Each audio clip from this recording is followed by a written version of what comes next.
আমাদের চ্যানেলে নতুন নতুন পর্ব, গল্প পড়তে ও দেখতে চ্যানেলটি সাবস্ক্রাইব করে রাখুন। চলো তাহলে। আমিও যাব তোমাদের সাথে, প্লিজ মানা করো না। আচ্ছা চলো। তারপর ওরা তিনজন রাসেল যেখানে থাকতো সেখানে চলে আসে। রুমে ঢুকেই দেখতে পায় ঘরে চৌকি পর্যন্ত নেই, শুধু মাটিতে একটা পাটি বিছানো। তার পাশে ভাঙা একটা টেবিলে গুছিয়ে রাখা কয়েকটা বই, এক কোণায় একটা মোবাইল সিম আর সাদা কাগজ পড়ে থাকতে দেখে রাফি হাতে নেয়। ওকে, এই সিম আর মোবাইলটা আমি কিনে দিয়েছিলাম কথা বলার জন্য। কাগজটা খুলে দেখেন কি লেখা আছে। সেটাই দেখি আমার বন্ধু কি লিখেছে। দোস্ত, প্রথমে ক্ষমা চেয়ে নিচ্ছি। যাবার আগে তোর সাথে দেখা পর্যন্ত করতে পারলাম না, কেননা এই নিষ্ঠুর শহরটা আমার জন্য নয় রে। কি করব, যার জন্য বেঁচে থাকার হাজারো স্বপ্ন দেখতাম সেই তো এই এতিমটার মুখ দেখতে চাই না।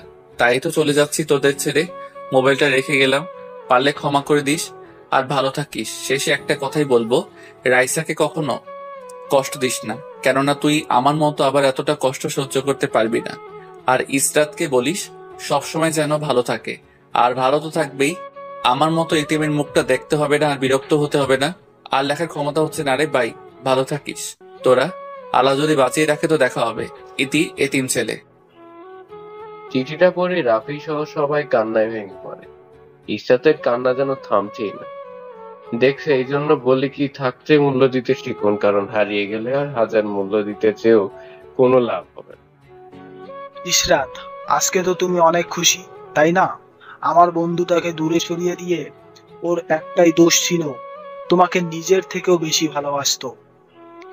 এইভাবে বলো না প্লিজ, আমি আগে আসলে বুঝতে পারিনি এমনটা হবে। বুঝবে কেমনে?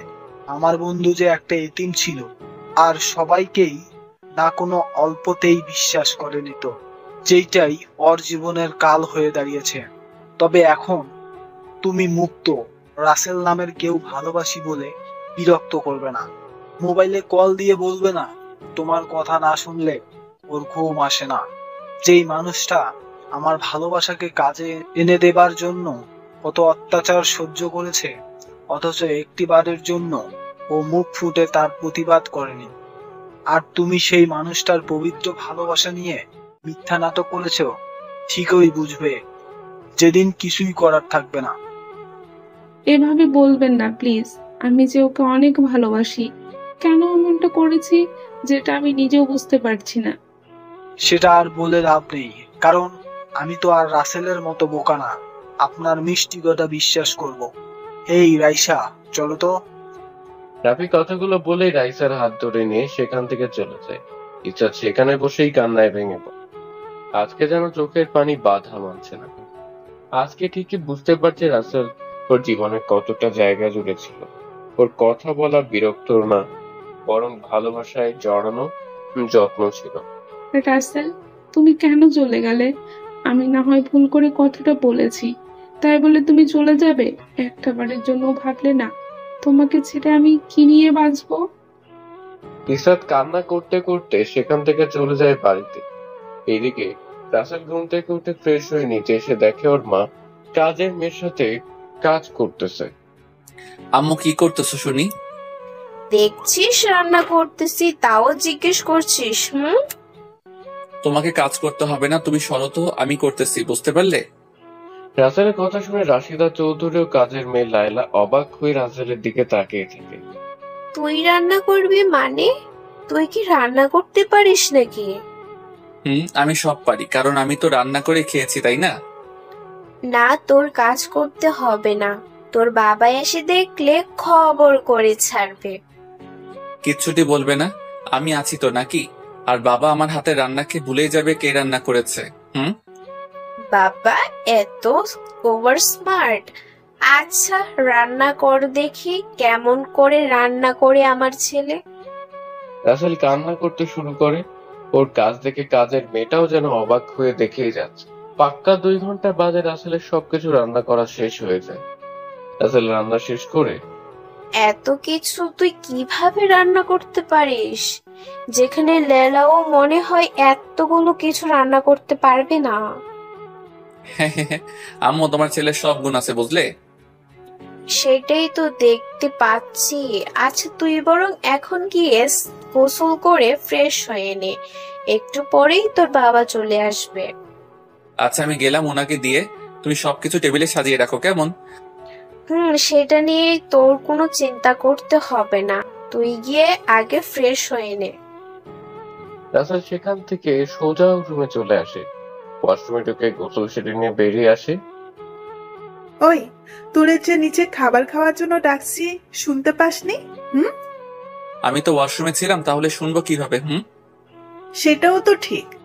ভাইয়া তোকে অনেক সুন্দর লাগছে, তবে চুল আর দাড়িটা একটু সুন্দর করে কেটে ভালো পোশাক পরলে শাকিব খানের থেকে কোনো অংশে কম লাগবে না আমার ভাইকে।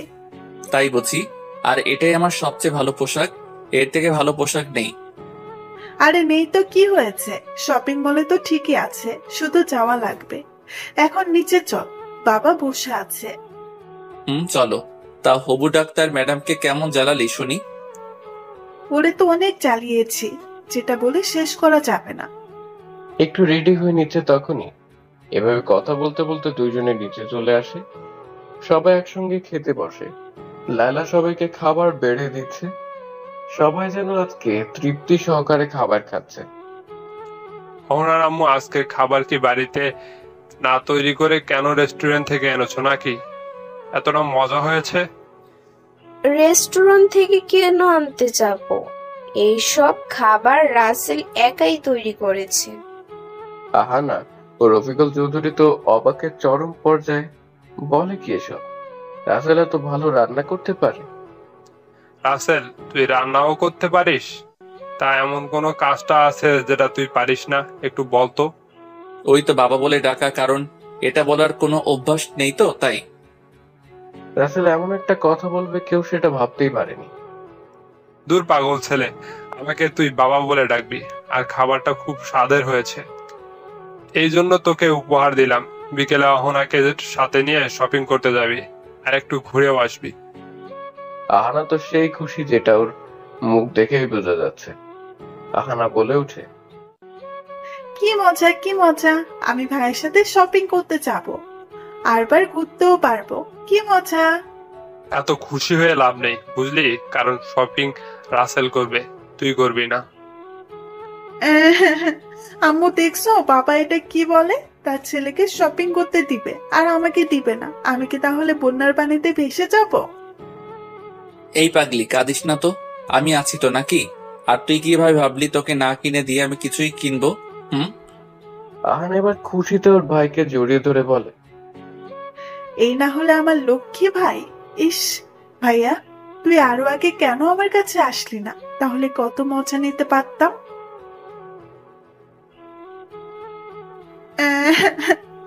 দেখছো আব্বু আম্মু, তোমার পরীকে পেতনি বললো, আমি কি পেতনির মতো? অহনার আম্মু, তুমি আমার মাকে পেতনি কেন বললে? মা, কি শপিং করলি ভাইয়ের সাথে গিয়ে শুনি। এ ভাই নানান কথাবার্তার মাঝে দিয়ে খাবার পর্ব শেষ করে সবাই সোফায় বসে কথা বলে। কিছু সময় পরে রফিকুল চৌধুরী অফিসের উদ্দেশ্যে চলে যায়। বিকালে রাসেল রেডি হয়ে সোফায় বসে আছে, আহানার জন্য অপেক্ষা করছে। ঠিক তখনই বাড়ির গেট দিয়ে একটা মেয়ে প্রবেশ করে। দেখতে একদম পরীর মতো লাগছে। রাসেল তো এক ধ্যানে তাকেই আছে, মনে হচ্ছে এই ধ্যান কোনোদিন যদি না ভাঙতো তাহলে কতটা ভালো হতো। এবার চলেন মেয়েটার একটু বিবরণ শুনে আসি। নীল রঙের একটা রাউন্ড জামা পরেছে, সাথে সব ম্যাচিং করা জিনিস। হালকা সেজেছে, যেটাতে আরো বেশি আকর্ষণীয় লাগছে। কোমরের নিচ পর্যন্ত খোলা চুল যেন রাসেলকে একদম পাগল করে দিচ্ছে। রাসেলের এমন তাকানো দেখে নিধি তো লজ্জায় পুরাই টমেটো হয়ে গেছে। নিধিও সামনে এসে হাতের তুড়ি বাজিয়ে বলে, এই যে মিস্টার, এভাবে কি দেখছেন? আগে কোনোদিন মেয়ে দেখেনি মনে হয়। রাসেল ঘোরের মাঝে থেকেই বলে ওঠে, মেয়ে তো হাজারো দেখেছি, কিন্তু এমন পরি দেখা তো কখনো পাইনি, তাই মন ভরে দেখছিলাম। আরে বাবা, আপনি তো কিভাবে মেয়েদের ইমপ্রেস করতে হয় সেটা খুব ভালো করেই জানেন দেখছি। আমি জানি আমি এতটাও সুন্দরী নই, শুধু পাম দিচ্ছেন। আপনি কি কোনো গাড়ির চাকা যে আমি পাম দিব? আর আপনি যদি নিজেকে অসুন্দর বলেন তাহলে আমি ভেবে পাচ্ছি না সুন্দর বলে দাবি করবে কারা। আরে বাহ, কথা তো দেখছি ভালোই বলতে পারেন। তা আহানা কোথায়? রাসেল কিছু বলতে যাবে তখন সিঁড়ির ওপর থেকে নামতে নামতে আহানা বলে ওঠে, এই তো হবু ডাক্তার ম্যাডাম, আমি এসে গেছি। ও সরি সরি, আমাদের ভাবি সাহেবা। চুপ পেতনি, সারাক্ষণ শুধু ফাজলামি করিস তাই না? ও বললে আমার ভাবিটা, দেখি আগে টমেটো হতেও পারে। তা আমাকে আসতে বললি কেন? আর তোকে তো আজকে খুব সুন্দর লাগছে। আহারে, আজকে প্রথম ভাইয়ের সাথে ঘুরতে যাব, তো একটু তো সাজতেই হবে তাই না? ওই পেতনি, তোর যদি কথা বলা শেষ হয়ে থাকে তো বের হ, না হলে সন্ধ্যায় গিয়ে কি হবে? ভাইয়া চলো।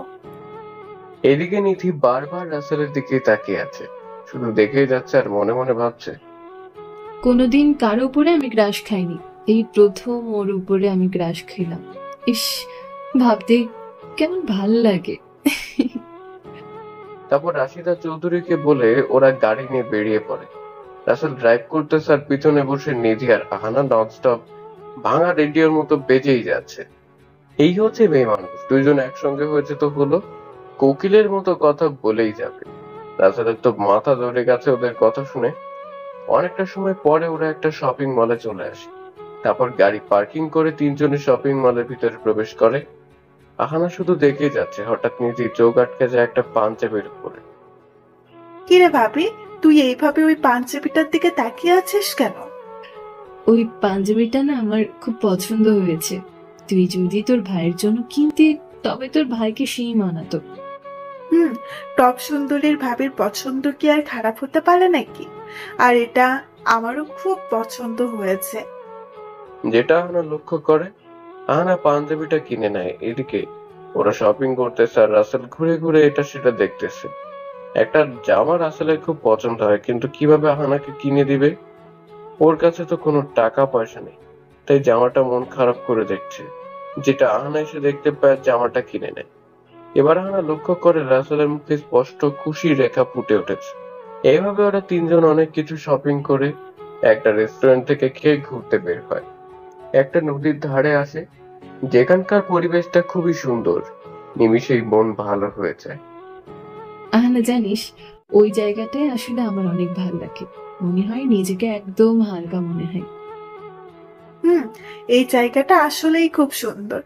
কলকল নদীতে বয়ে চলা ঢেউয়ের শব্দে মুখরিত পরিবেশ। এদিকে নিধি কথা বলছে আর একটু একটু সামনের দিকে হেঁটে চলেছে। রাসেল খেয়াল করে একসময় নিধি একটা জায়গায় দাঁড়িয়ে আছে, যেখানে মাটি এই ভেঙে যাবে। রাসেল নিধিকে টান দিয়ে সরিয়ে নিতেই ওই মাটি ভেঙে নদীতে পড়ে যায়। এদিকে রাসেল আচমকা টান দেওয়ার ফলে নিধি ওর উপরে গিয়ে পড়ে। সবুজ ঘাসের উপরে দুজন একে অপরের দিকে পলকহীন দৃষ্টিতে তাকিয়ে আছে। দুজনেরই চোখ যেন হাজারো কথা বলতে চায়। এর মাঝে আহানা বলে উঠে, ভাবি, তোর শুভ দৃষ্টি শেষ হলে উঠে পড়। চারপাশে মানুষ বিনা টিকেটে সিনেমা দেখছে, বুঝলি? আহানার কথা শুনে নিধি লজ্জায় লাল হয়ে তাড়াতাড়ি রাসেলের উপর থেকে উঠে পড়ে। ধন্যবাদ আপনাকে এইভাবে আমাকে সেভ করার জন্য। ইটস ওকে মিস হবু ডাক্তার ম্যাডাম। ভাইয়া চল, অনেকে তো এখানে ঘুরলাম, এখন ওইদিকে গিয়ে আমার আর ভাবির পছন্দের ফুচকা খাবো। চলেন, ফুচকা পাগলির দল। বুঝি না এই ফুচকার মাঝে কি আছে যে মেয়েরা এটা খাওয়ার জন্য এতটা পাগল। এই যে আপুমনিরা, আপনারা আমাকে একটু বলে দিয়েন তো আসলে কি কারণে এই ফুচকা আপনাদের এত প্রিয়। তারপর ওরা তিনজন একটা ফুচকার দোকানে এসে ফুচকা নিয়ে খেতে শুরু করে। রাসেলের এক প্লেটের সাথে দুই রাক্ষসীর 3 প্লেট শেষ হয়ে যায়। আহানা, তুই কি আরো ফুচকা খাবি? অলরেডি কিন্তু 3 প্লেট ফুচকা শেষ করেছিস। এত তেলে ভাজা জিনিস খাওয়া কিন্তু ভালো না। আর খাবো না, অনেক খাইছি। আসলে ভাইয়া, এটা না দেখলেই কেমন জানি লোভ সামলাতে পারি না, শুধু খেতেই ইচ্ছে করে। এই যে ম্যাডাম, আপনি কি খাবেন? কেউ যদি আদর করে আইসক্রিম এনে বলতো তুমি কি এটা খাবে, তাহলে খেতাম, কিন্তু এমনটা তো আমার কল্পনা। বাবারে বাবা, কি প্ল্যান মাইরি আইসক্রিম খাওয়ার। ভাবি, তোর থেকেও তো আমার অনেক কিছু শিখতে হবে। নিধি কিছু বলতে যাবে তার আগেই রাসেল আইসক্রিম নিয়ে এসে ওদের সামনে হাজির হয়। এই নিন আপনাদের জন্য স্পেশাল আইসক্রিম, চুষলেই মজা আর মজা। ধন্যবাদ। আর আমাকে তুমি করে বলবে। এইসব আপনি বলতে আমার শুনতে বা বলতে দুটোতেই অ্যালার্জি বলতে পারে। আচ্ছা ঠিক আছে, তুমি করেই বলবো। আমি আবার ইনজেকশন দেখে ভয় পাই। রাসেলের কথা শুনে তো নিধি হো হো করে হেসে দেয়। রাসেল এক দৃষ্টিতে হাসির মাঝেই যেন হারিয়ে যায়। এত সুন্দর মন কাড়া হাসি ও কারো হয় যেটা নিধিকে না দেখলে রাসেল বিশ্বাসই করতো না। ভাইয়া তোর আইসক্রিম তো গলে গলে পুরো শেষ হয়ে গেল। আমি তো পরীর হাসিতেই ক্রাশ খেয়ে বসে আছি। কি যে বলো এসব বিড়বিড় করে। দাও, আইসক্রিম তোমার খেতে হবে না। নিধি রাসেলের হাতে থাকতে আইসক্রিম খেতে শুরু করে। এক পর্যায়ে আইসক্রিম শেষ। রাসেল একটা আঙ্গুল মুখে নিয়ে কামড় দিয়ে বসে। আহ, এই রে, সরি, আমি তো আইসক্রিম ভাবি, করেই গেছি। তুই ভাইয়ের আঙুলকে আইসক্রিম ভেবে খেয়ে নিচ্ছিলি? হায় রে কপাল। আচ্ছা এখন বাড়ি ফেরা যাক, অনেক তো ঘোরা হলো। এরপর ওরা সবাই বাসায় চলে আসে। নিধি ওর শপিং নিয়ে ওর বাসায় চলে যায়, আর রাসেল ও আহারা ওদের বাসায় চলে আসে। রাশিদা চৌধুরী ও রফিকুল চৌধুরী সোফায় বসে কথা বলছিল। ঠিক তখনই দেখতে পায় আহান ও রাসেল চলে এসেছে। কিরে, তোদের শপিং করা আর ঘোরা এখনো শেষ হলো না? কি করব, তোমার ফাজিল বৌমা তো ঘুরতে ঘুরতে সময় শেষ করে ফেলছে, আসতেই চাইছিল না। এই দেখ, আমার বৌমার নামে কোনো দোষ দিবি না। বাব্বা, বৌমার জন্য এত দরদ, ভাবতেই তো অবাক লাগে। অনেক কিছু কিনেছি, আর ভাইয়ার জন্য অনেক কিছু কিনেছি, এই দেখো। বা, সবগুলো তো খুব সুন্দর। তা এই পাঞ্জাবিটা তো বেশি সুন্দর হয়েছে। কার পছন্দ এটা? এটা তোমার বৌমা পছন্দ করেছে। তোমার সুন্দরী বৌমার পছন্দ কি আর খারাপ হতে পারে বলো? মোটেও না, নিধির পছন্দ অনেক ভালো। আর এই পাঞ্জাবিটা অনেক সুন্দর। এটা ভাইয়া আমার জন্য পছন্দ করেছে, তবে ভাইয়ার পছন্দ কিন্তু খারাপ না। হয়েছে, এখন রুমে গিয়ে ফ্রেশ হয়ে নে কেমন? অনেক তো ঘোরাফেরা করেছিস, এখন একটু রেস্ট নে। ঠিক আছে আম্মু, আর এই প্যাকেট দুইটা তোমাদের জন্য। আহানা সহ সবাই অবাক, এই প্যাকেটে আবার কি আছে? আর আহানা তো অবাক যে রাসেল এইসব কখন কিনেছে। কি আছে এর ভেতর শুনি? খুলেই দেখো না, তাহলে তো বুঝতেই পারবে। রাসেলের কথা শুনে আহানা প্যাকেট খুলে দেখে একটা পাঞ্জাবি, তাও আবার রাসেলেরটার মতো, আর একটা শাড়ি যেটা রাশিদা চৌধুরীর মন করেছে। বা, তোর তো পছন্দ আছে বলতে হবে। রাসেল কিছু বলতে যাবে তার আগেই রফিকুল চৌধুরী বলে ওঠে, দেখছো রশিদা, একেই বলে বাবা মায়ের প্রতি সন্তানের ভালোবাসা। ঠিকই, মা বাবার জন্য ও কিছু না কিছু কিনে এনেছে। তোমার মেয়ে কখনো কি এনেছে দেখেছো? রাসেলের বাবা মা আসলেই অনেক লাকি ছিল যে ওর মতো সন্তান তাদের ঘরে আল্লাহ দিয়েছে। এইদিকে আহানা ওর বাবা মায়ের কথা শুনে, আম্মু, আব্বু তোমরা পচা, ভাইয়াকে ভালো বলে আমাকে খারাপ বলতেছ। এই থাম, আর নেকা কান্না করতে হবে না। আম্মু তুমি ওকে বকা দিও না তো, দেখছো ও এমনিতেই পেতনির মতো হয়ে গেছে। রাসেলের কথা শুনে তোর বাবা মা হাসতে থাকে, আর আহানা তো রাগে ফোঁস ফোঁস করতে করতে রাসেলকে মারার জন্য তাড়া করে, কিন্তু রাসেলকে পায় কি, এক দৌড়ে চলে আসে রুমে, আর এসেই দরজা লাগিয়ে দেয়। কি হলো, ভয় পেয়ে দরজা বন্ধ করলি কেন? খোল, দেখে তোর কত সাহস।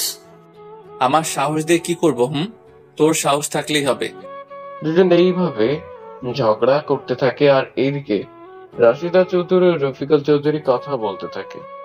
দেখছো, আহানার বাবা রাসেল আমাদের ছেলে না হওয়ার সত্ত্বেও কেমন একদিনের আমাদের আপন করে নিয়েছে। মনে হচ্ছে যেন রাসেল আমার গর্ভের সন্তান। রাসেল অনেক ভালো একটা ছেলে, হয়তো আমাদের ছেলে থাকলে ওর মতোই হতো। দেখবে আল্লাহ একদিন আমার ছেলেকে আমার কোলে ঠিকই ফিরিয়ে দিবে। এই আশাতেই তো আজও দিন ঘুরেই যায়। আল্লাহ যদি আমাদের মুখের দিকে একটু ফিরে তাকায়।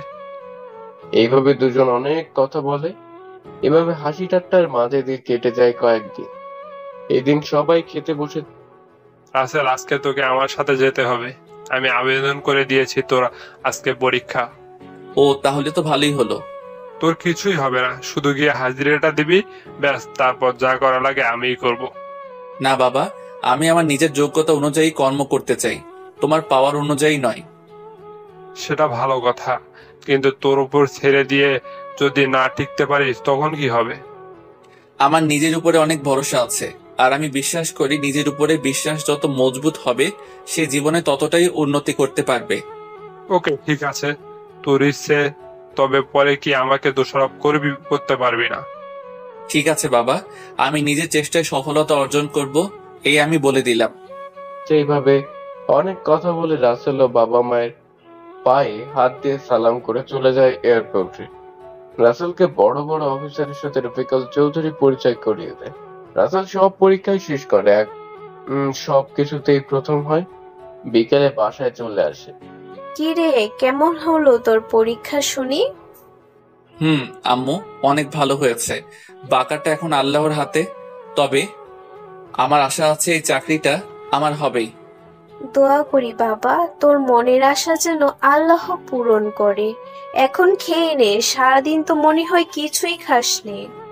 রাসেল ওর মায়ের সাথে খেয়ে নেয়। রুমে এসে সেই একটা ঘুম দেয়। সন্ধ্যায় ঘুম ভাঙে আহানার ডাক শুনে। এই ভাইয়া, উঠে পড়, সন্ধ্যা হয়ে এলো। ওই ভাইয়া, ওঠ তাড়াতাড়ি। উঠছি, তুই যা। আচ্ছা, আমি গেলাম, তুই উঠে আসিস কিন্তু, না হলে আবার না জানি কি করে বসি সেটা জানি না। রাসেল উঠে ওয়াশরুমে চলে যায়, আর আহানা চলে যায় ছাদে। রাসেল একটু পরে ছাদে চলে আসে। করে পেটটি ছাদে কি করিস একা একা? দেখ ভাইয়া, ভালো কিন্তু হবে না। আমাকে তোর কোন দিক দিয়ে পেতনি মনে হয়? আরে পাগলি, আমি তো তোর সাথে মজা করে বলি, তোকে রাগান্বিত করার জন্য। আমি তো বুঝি, তাই তো এতটাও রাগ করি না যাতে তোর মন খারাপ হয়। আচ্ছা, কি করিস একা একা? এই সময় না ছাদে বসে থাকতে খুবই ভালো লাগে। হালকা বাতাস, আবছা আলো, সব মিলিয়ে অসাধারণ। তুই ঠিক কথাই বলেছিস, এমন সময়টা আমারও খুব ভালো লাগে। আচ্ছা ভাইয়া, তুই কি কাউকে ভালোবেসেছিস? আহানার কথা শুনে রাসেল থতমত খেয়ে যায়। কি বলবে ভেবে পায় না। বলবো পরে একদিন, আজকে প্লিজ জোর করিস না, আমি বলতে পারবো না। আচ্ছা ঠিক আছে, তোর যখন ইচ্ছা হয় আমাকে বলিস, নো সমস্যা, কেমন? এভাবে দুই ভাই বোন অনেক সময় কথা বলে ছাদ থেকে চলে আসে নিচে খাবারের জন্য। সবাই অপেক্ষা করতেছে। খাওয়া দাওয়া করে সবাই যার যার রুমে চলে যায়। রাসেল এসে ইসরাতের কথা ভাবতে থাকে। ইসরাত কেন করলে এমন? এমন তো হবার কোনো কথা ছিল না। আমি তো তোমাকে অনেক বেশি ভালোবেসেছিলাম। কি দোষ ছিল? আমি এতিম, এটাই। রাসেল ভাবছে আর চোখের জল ফেলছে। চোখের জল মুছতে মুছতে কখন যে ঘুমিয়ে গেছে সেই দিকে রাসেলের কোনো খেয়ালই নেই। সকালের ঘুম থেকে উঠে মসজিদ থেকে নামাজ পড়ে আসে। এইভাবে চলে যায় অনেকগুলো দিন। রাসেল বিমান বাহিনীর অফিসার পদে চাকরি পেয়েছে। কিছুদিন পরে ওকে ট্রেনিং এর জন্য যেতে হবে। আর রাসেল আহানার কলেজে ভর্তি হয়েছে। আব্বু আমাকে নাকি লন্ডনে যেতে হবে ট্রেনিং এর জন্য। যেতে হবে, তুই কোনো চিন্তা করিস না। মাত্র তো 6 মাস পর, 6 মাস, তারপরেই আবার চলে আসবি। কিন্তু আমি তোমাদের ছাড়া কিভাবে থাকবো বলো? এই কয়েকদিনে তোমাদের যে অনেক বেশি আপন করে নিয়েছি। দেখ বাবা, তুই একদম এটা মনে করিস না, তোকে অনেক বড় হতে হবে। আম্মু, সেই স্বপ্ন নিয়েই তো আজও বেঁচে আছি। তা না হলে সে কবে আল্লাহর কাছে চলে যেতাম। কি বলিস এইসব? তোর মাথা ঠিক আছে? এখন গিয়ে রেস্ট নে, যা, তাহলে দেখবি সব ঠিক হয়ে যাবে। আম্মু ঠিক আছে। তোমাদের কথা না শুনে কি আর পারি বলো? তোমরাই যে আমার সব, আমার কেউ নেই সেটা আর মনে হয় না তোমাদের পেয়ে। আমি কখনো ভাবতেও পারিনি তোমরা এই এতিম ছেলেকে এতটা আপন করে নিবে। বাবা, এইভাবে বলিস না, তোকে আমি নিজের ছেলের মতোই ভালোবাসি। আমিও একটা ছেলে ছিল, ছোটবেলায় হারিয়ে গেছে। ও তাহলে হয়তো আজ তোর মতোই হতো। দোয়া করি আল্লাহ যেন তোমাদের হারিয়ে যাওয়া ছেলেকে তোমাদের কোলে ফিরিয়ে দেয়। এভাবে সবাই অনেক কথা বলে দেখতে দেখতে রাসেলের লন্ডন চলে যাবার সময় এসেছে। ওর বাবা সব কাগজপত্র আগেই রেডি করেছে, তাই আর ওকে কিছুই করতে হচ্ছে না। এদিকে নিধি রাসেল যে অনেক বেশি ভালোবেসে ফেলেছে, যেটা রাসেলকে বলার সাহস হচ্ছে না। রাসেল যে বোঝে না সেটা কিন্তু না, রাসেলও বোঝে নিধি ওকে ভালোবাসে, কিন্তু রাসেলের এখন আর প্রেম ভালোবাসা বিশ্বাস হয় না। রাসেল, দেখে শুনে থাকিস কিন্তু, আর শরীরের যত্ন নিবি, একটু পিছুপা হবি না। এই আমি বলে দিলাম। ঠিক আছে আম্মু, আমি ভুলে গেলে তুই মনে করিয়ে দিও কেমন? পাগল ছেলে একটা, কি বলিস? তোর শরীরের যত্ন নেবার কথা আমি এখন থেকে কিভাবে নিতে বলবো? আমি কি দেখতে পারবো নাকি? আম্মু ভাইয়া যাবার সময় হয়ে গেছে, আরো দেরি করলে আবার বিমানের পাইলট ওর জন্য বিমান নিয়ে বসে না থেকে সোজা চলে যাবে। তখন তোমার ছেলে এয়ারপোর্টে বসে বসে মশা মারবে। তুই চুপ কর, মা ছেলের খুনসুটি তুই দেখতেই পারছিস না। নিধি মা, তোর মন খারাপ কেন? আরে না আন্টি, আমার মন খারাপ না। আর আমার মন তো সবসময় এমনিই থাকে, তাই না? নিধি হাসালি। এইটা মায়ের মন, ছেলে মেয়ের মুখ দেখলেই বুঝতে পারি মনের মধ্যে কি চলছে। না আন্টি, এইসবের কিছুই না। তুমি শুধু শুধু বলছো। আচ্ছা ঠিক আছে। রাসেল তো বুঝেছে নিধির মনটা কেন খারাপ, কেননা নিধি মুখে বলতে না পারলে অনেকভাবে বুঝিয়েছে ও রাসেলকে কতটা ভালোবাসে। এদিকে নিধি মনে মনে ভাবে, না আন্টি, এসবের কিছুই না। তুমি শুধু শুধু বলছো। জীবনের প্রথম কারোর প্রতি এতটা আকৃষ্ট হলাম, আর তাকে ভালোবাসি বলার আগেই চলে যাচ্ছে। আল্লাহ কেন আমার সাথে এমনটা করে? রাসেল একটু আমার কথা শুনবে? নিধির কথা শুনে সবাই অনেকটাই অবাক হয়ে যায়, আবার কিছু বলেও না, কারণ সবাই বুঝতে পেরেছে নিধি রাসেলকে অনেক বেশি ভালোবাসে। রাসেল ওর মায়ের মুখের দিকে তাকিয়ে থাকে, আর ওর মা বলে, দেখ বাবা, মেয়েটা কি বলে। চলেই যাচ্ছিস, একটু শুনেই যা এর কথা। ঠিক আছে আম্মু, ওই চলো দেখি কি বলবে শুনি। চলো। নিধি আর রাসেল ওর রুমে চলে আসে। এদিকে আহানাও ওর মা মিটমিট করে হাসতেছে। পাগলি মেয়ে একটা, আমার ছেলেকে এতটা ভালোবাসে তবুও সেটা বলতে পারছে না। আম্মু, ভাবি ভাইয়াকে অনেক বেশি ভালোবাসে, তাই তো সবসময় ভাবি আমার থেকে ভাইয়ের খবর নাই। ভাইয়া এটা করেছে নাকি, ওইটা করছে নাকি। আহানা আর নিধি ও রাসেলকে মানাবেও অনেক ভালো। মনে হয় দুজন একে অন্যের জন্য তৈরি।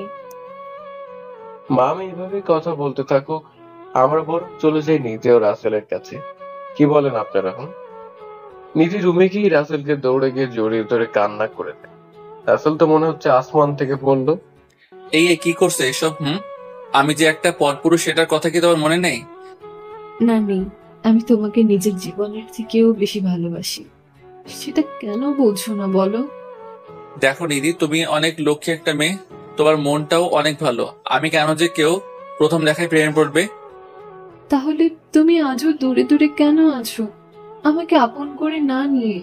আমাকে মাফ করে দাও, আমি তোমাকে ভালোবাসতে পারবো না। কেন ভালোবাসতে পারবে না? আমি কি দেখতে খারাপ, নাকি তোমার সাথে মানাবে না? কোনটা? তুমি সব দিক দিয়ে পারফেক্ট। কি আমি তোমাকে ভালোবাসতে পারবো না কারণ আমি ভালোবাসার বিশ্বাস করি না? দেখো, তোমার সাথে অতীতে কি হয়েছে সেটা আমি জানতে চাই না। আমি এইটুকু বলবো, আমি তোমার জন্য মৃত্যুর পরেও অপেক্ষা করব। শোনো নীতি, আমার কথা ভেবে নিজেকে কষ্ট দেবার কোনো মানেই হয় না। এই মনটা একটা পাথরে পরিণত হয়ে গেছে। যতই প্রেমের পানি ঢালো না কেন, প্রেমের কাছে ফুল ফুটবে না। আমার ভালোবাসা যদি পবিত্র হয়, তাহলে তোমার ওই পাথরের মনে আমি আমার প্রেমের ফুল ফুটিয়েই ছাড়বো। ওকে চেষ্টা করে দেখো আর ভালো থেকো। যদি বেঁচে থাকি তো ফের দেখা হবে কোনো এক সময়। উপরের কথাগুলো বলেই রাসেল সেখান থেকে চলে আসে। নিধি সেখানেই দাঁড়িয়ে থাকে, দুই চোখের জলের যেন বন্যা বয়ে যাচ্ছে। রাসেলেরও অনেক কষ্ট হচ্ছে, কেননা রাসেলও তো নিধিকে ভালোবাসতে চায়, কিন্তু ইশরাতের কথা মনে হলেই সব এলোমেলো হয়ে যায়। কারণ নিধিও যদি অমন করে তাহলে যে বেঁচে থাকার ইচ্ছেটাই মরে যাবে। আম্মু আসে, আমার জন্য দোয়া করিও আর তোমার মেয়েকে দেখে রাখিও। বাবা, আমার দোয়া তোর সাথে সব সময় আছে, আর আমি আমার দুই মেয়েকেই দেখে রাখবো। মায়ের এমন কথা শুনে রাসেল না হেসে পারে না, হো হো করে হেসে চলে যায় রাসেল। কি যে বলো। বলো না আম্মু। আচ্ছা বাই। আর পেট নিয়ে দেখে শুনে থাকিস। আহানা কিছুই বললো না, কেননা ভাইয়ের জন্য খুব কষ্ট হচ্ছে। এই কয়েকদিনে আসলে অনেকটা আপন করে নিয়েছে। রাসেল এয়ারপোর্টে ওর বাবার কাছে বসে আছে, সবকিছু রেডি হয়ে গেছে, আর মাত্র কিছু সময় পরেই রাসেল চলে যাবে অন্য দেশের উদ্দেশ্যে। রাসেল চলে যাবে ঠিক সেই মুহূর্তে রাসেলের বাবা বলে ওঠে, বাবা, সব সময় নিজের খেয়াল রাখিস, আর কোনো চিন্তা করবি না, মনে করবি তোর সাথেই আছি আমরা। রাসেলের বাবাকে জড়িয়ে ধরে কান্না করে দেয়। বাবা ছেলের এমন ভালোবাসা দেখে ওখানে উপস্থিত সবাই যেন থমকে যায়। আচ্ছা বাবা, ঠিক আছে। আর তুমি নিজের আর আম্মু ও আহনার খেয়াল রাখিও, ভালো থেকো, বাই। রফিকুল চৌধুরী একধানে প্লেনের দিকে তাকিয়ে থাকে। ধীরে ধীরে চোখের পলকের সামনে হারিয়ে যায়, আর দেখতে পাওয়া যায় না বিমানটিকে। চোখের কোণে জমে থাকা পানি আজ একটু বেশি জমেছে। হাতের উল্টো পিঠ দিয়ে চোখের পানি মুছে বাসায় চলে আসে। এদিকে আহানা রুমে এসে দেখে নিজে এখনো কান্না করেই যাচ্ছে। ভাবি, তুই এভাবে কান্না করতেছিস কেন? আর ভাইয়া তো চলে গেছে, যাওয়ার আগে চোখের ইশারায় অনেক খুঁজলো। চলে গেছে, আমি ওকে কতটা ভালোবাসি সেটা কেন মানতে চায় না? দেখ ভাবি, ভাইয়ার মনে হয় কালো একটা অতীত আছে, যেটার কারণেই তোর ভালোবাসা অ্যাকসেপ্ট করেনি। তবে আমি স্পষ্ট ওর চোখে তোর ভালোবাসা দেখেছি। সত্যি আমি ওকে অনেক ভালোবাসি। সেদিন রাত থেকে তোর ভাই আমার রাতের ঘুম কেড়ে নিয়েছে। এখন তোরা ভাই বোন আমার ঘুম ফেরত দে। ভাইয়া ফিরে আসুক, তখন বলবো তোর ঘুম যেন ওভার টাইমের টাস সহ ফিরিয়ে দেয়। আহানার কথা শুনে নিধি ফিক করে হেসে ওঠে। এভাবে কেটে যায় অনেকটা সময়। রাসেল লন্ডন এসে পৌঁছে যায়। এয়ারপোর্টে এসে নেমে ওর গন্তব্যে চলে যায়, ওকে নিতে আসার লোকটার সাথে। এভাবে কেটে যায় অনেকগুলো দিন। এদিকে রাফি ও রাইজা কলেজে বসে আছে। রাইসা, দেখছো, মানুষ চলে গেলেও ঠিকই তার স্মৃতি গুলো রয়ে যায়। রাসেল নেই, অথচ তোমাকে আমার করার জন্য কত কি করেছে সেটা ঠিকই আছে। আজ 3টা মাসের বেশি সময় হয়ে গেছে ভাইয়া চলে গেছে। ভাইয়ের কথা খুব মনে পড়ে, জানি না বেঁচে আছে নাকি। রাইজা বাকিটা বলার আগে রাফি মুখ আটকে দেয়। রাইজা আর কিছুই বলতে পারে না। এমনটা বলবে না, আমার বন্ধু কিছুই হবে না, দেখবে একদিন ঠিক আমাদের মাঝে ফিরে আসবে। মিজাত এখন আর স্বাভাবিক নেই, সব সময় নিজেকে 4 দেওয়ালের মাঝে বন্দি রাখে, ঠিক মতো খাবারও খায় না। একটা নিরাপদ ছেলের পবিত্র ভালোবাসা নিয়ে ছিনিমিনি খেলেছে ওর সাথে। এমনটা হবে না তো কার সাথে হবে বলো? ওর বোঝা উচিত ছিল রাসেলের মতো ছেলেকে নিজের জীবনে পেয়েও হারিয়ে ফেলা মানে কত কিছু। এখন ঠিক বুঝতেছে, কিন্তু আফসোস, কিছুই করার নেই। এভাবে কথা বলতেই থাকে দুজন। এদিকে রাসেল জানালার গ্রিল ধরে এক মনে বাইরের দিকে তাকিয়ে আছে। নিধির কথা আজ বড্ড বেশি মনে পড়তেছে। এখন আর ইসরাতের কথা মনে পড়ে না, কারণ নিধির ভালোবাসার নিচে ইসরাতের মোহ চাপা পড়ে গেছে। রাসেল এসব ভাবছে ঠিক তখনই পেছন থেকে আকাশ বলে ওঠে, স্যার, আপনার নাস্তা করার সময় হয়ে গেছে, চলেন, সবাই আপনার জন্য অপেক্ষা করতেছে। ও আকাশ সাহেব, আচ্ছা চলেন। হ্যাঁ স্যার, আপনার মনটা কি কোনো কারণে খারাপ আজকে? না, তেমন কিছু না, ওই একটু আর কি, বাড়ির লোকের কথা ভীষণ মনে পড়ছে তো তাই আর কি। রাসেল আকাশের সাথে নিচে চলে আসে খাবার খাওয়ার জন্য। কি ভাবছেন, আকাশটা আবার কে? আসলে আকাশ হলো বিমান বাহিনীর একজন ছোট কর্মকর্তা, যে রাসেলের দেখাশোনা করে, সবাই নাস্তা করে নেয়। এইভাবে কেটে যায় আরো কয়েকটা দিন। রাসেল শুয়ে আছে, তখনই বাড়িতে ফোন দেয় আহানার ফোনে। আসসালামু আলাইকুম ভাইয়া, তুই কেমন আছিস? ওয়ালাইকুম আসসালাম। আমি অনেক ভালো আছি। বাড়ির সবাই কেমন আছে? সবাই ভালো আছে, তবে একজন একটু অসুস্থ আছে। অসুস্থতার কথা শুনে রাসেল অনেকটা ঘাবড়ে যায়। কে আবার অসুস্থ হলো এটা ভেবে? কি রে, এই তো বললি সবাই ভালো আছে, তাহলে অসুস্থ হলো কে শুনি? ভাবির অনেক জ্বর, তোর কথা চিন্তা করে ঠিক মতো খাওয়া দাওয়াও করে না। কি বলিস? আমার কথা ওকে কে চিন্তা করতে বলেছে? ভাইয়া তোকে অনেক বেশি ভালোবাসে, বুঝিস না কেন? আমার মনে কোনো ভালোবাসা নেই রে। আচ্ছা, ওর খেয়াল রাখিস ভাই, পরে কথা হবে। রাসেল ফোন কেটে দিয়ে চোখের কোণে জমে থাকা পানি মুছে নেয়, কেননা নিধির কথা ওকে অনেক ভাবাচ্ছে, যেটা মুখে প্রকাশ করতে পারছেন। একেবারে পাগলি একটা। ওর কেন আমার কথা ভেবে নিজেকে কষ্ট দিতে হবে? আমি তো ওরই আছি, সেটা কি বোঝে না? এই রে, আমি পাঠকদের সামনে এটা কি বললাম? রাসেল এভাবে কথা বলছে আর একাই হাসতেছে, এমন সময় আকাশ চলে আসে সেখানে। স্যার চলেন কোথাও ঘুরে আসি, আর তো থাকবোই মাত্র 2 মাস, তারপর তো চলেই যাব। চলেন, একটু ঘুরে আসলে মনটাও হালকা হয়ে যাবে, আর এই শহরটার সাথেও একটু পরিচিত হয়ে নেওয়া যাবে। স্যার আপনি খুব মজার কথা বলেন, কিন্তু আপনার সাথে কেন জানি কথা বলে আমার খুব ভালো লাগে। কি যে বলেন না, আমি ভালো গুছিয়ে কথা বলতে পারি না দেখে কোনো মেয়ে কথা পর্যন্ত বলতে চায় না, আর আপনি বলছেন আমার কথা আপনার ভালো লাগে। আপনার সাথে যে মেয়ে কথা বলবে না, সে হয় বোবা, না হয় তার কপাল খারাপ। আপনার মতো এত সুন্দর মনে মানুষ পেয়েও কথা বলে না। হয়েছে, এখন চলেন রেডি হয়ে যাওয়া যাক। আকাশ চলে যায় রেডি হতে। রাসেলও রেডি হয়ে নেয়, হোয়াইট শার্টের সাথে কালো প্যান্ট ও কালো কোটে, একদম পুরাই যেন ম্যান ইন ব্ল্যাক। এই পোশাকে রাসেলকে কোনো মেয়ে দেখলে চোখ না বন্ধ করে এক বস্তা ক্রাশ খাবে। এই যে আপুমনিরা, আপনারা আবার ক্রাশ খেয়ে আমার দোষ দিয়ে না। রাসেল ও আকাশ বের হয়ে ঘুরতে যাওয়ার জন্য, কিন্তু রাসেল খেয়াল করছে বারবার আকাশ ওর দিকে তাকাচ্ছে। আচ্ছা আকাশ সাহেব, আমি লক্ষ্য করতেছি আপনি অনেকটা সময় ধরেই আমার দিকে নজর দিচ্ছেন, এটার কারণ কি আসলে? আসলে স্যার আপনাকে আজকে এই পোশাকে একটু বেশি সুন্দর লাগতেছে। আমি তো ক্রাশ খেয়ে গেছি। ইস, আমি যদি মেয়ে হতাম তাহলে এখনই প্রপোজ করে ফেলতাম। রাসেল তো আকাশের কথা শুনে হাসতে হাসতে শেষ। ছেলে হয়ে ছেলের উপরে ক্রাশ খেয়েছে।